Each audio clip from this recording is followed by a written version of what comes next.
Hi, welcome to Fun Fridays. I'm Hannah with Midland County Public Library.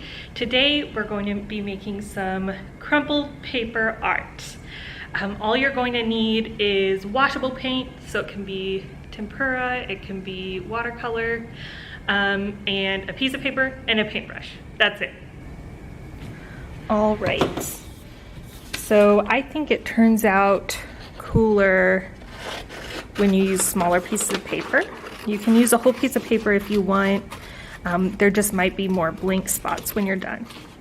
Plus, you get to make more of them if you cut it up.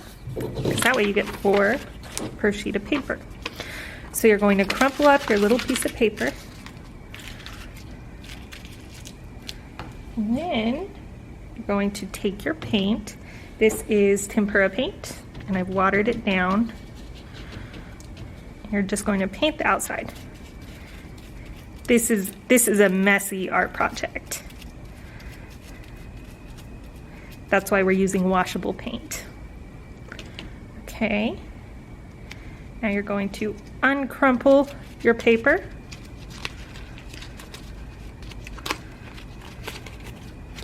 And crumple it again. You're going to go in with another color of paint and paint the outside.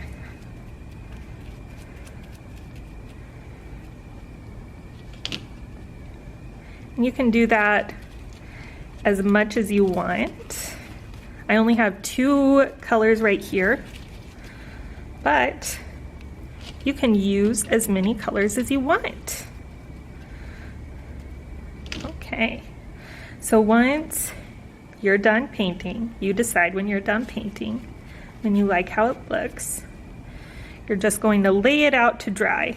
And once it's dry, you have your crumpled paper art. Look how neat that is.